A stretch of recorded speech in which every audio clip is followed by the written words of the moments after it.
હાર્દિક, vocational trainer, automotive trade. આપણા આગળના વિડીયોમાં જોયું કે લુબ્રિકેશન સિસ્ટમ, લુબ્રિકેશન શું છે તથા લુબ્રિકેશનના કેટલા પ્રકાર છે.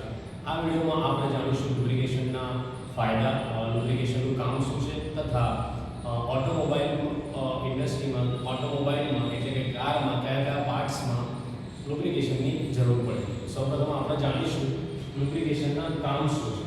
સૌથી પહેલું કામ છે લુબ્રિકેશન તે છે લુબ્રિકેશન ઘર્ષણ ઘટાડે છે. એટલે કે જે લુબ્રિકન્ટ હોય છે તે બે પાર્ટ્સ વચ્ચે, જે બે મૂવિંગ પાર્ટ્સ છે અથવા બે ચાલતા ભાગો છે તેની વચ્ચે ઘર્ષણ ઘટાડવાનું કામ કરે છે.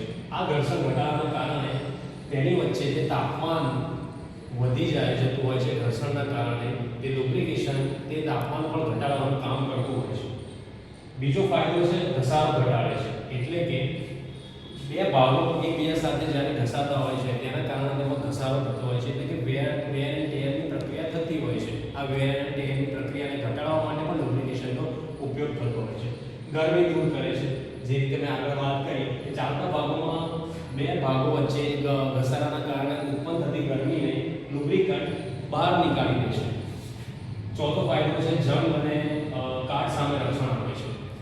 લુબ્રિકેટિંગ ઓઇલ ધાતુના ભાગોને હવામાંથી બચાવીને કાટ લાગતા રોકે છે. પાંચમો ફાયદો જે છે કે સફાઈ રાખે છે. એટલે કે જે લુબ્રિકન્ટ છે, લુબ્રિકન્ટ ઓઇલ છે અથવા ગ્રીસ છે, જે પણ આપણે લુબ્રિકેશનનો ઉપયોગ કરતા હોઈએ તે ધૂળ, ધાતુના ટુકડા, કાર્બનના રસાયણો વગેરેને દૂર રાખે છે અને એન્જિનને સ્વચ્છ રાખે છે. હવે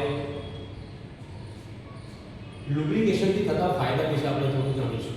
લુબ્રિકેશનથી સૌથી પહેલો ફાયદો થાય છે કે પાર્ટ્સ વચ્ચે ઘર્ષણ ઓછું થાય છે. બીજો ફાયદો છે ભાગોની વચ્ચે તાપમાનમાં ઘટાડો થાય છે.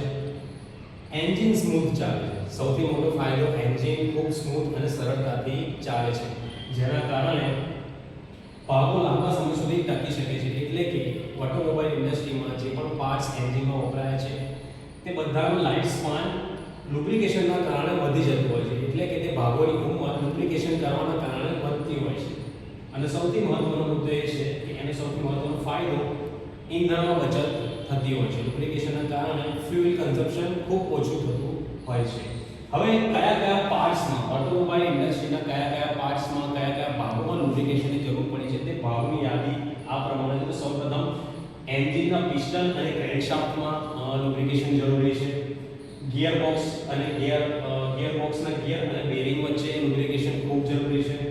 Differential gear, wheel bearing, steering અને સસ્પેન્શન જોડાણમાં પણ લુબ્રિકેશનનો ઉપયોગ થતો હોય છે. તથા ક્લચ અને બ્રેક પેડલના ભાગોમાં તથા અન્ય ઘણા એવા ભાગો છે જેમાં લુબ્રિકેશનનો ઉપયોગ થતો હોય છે. Thank you.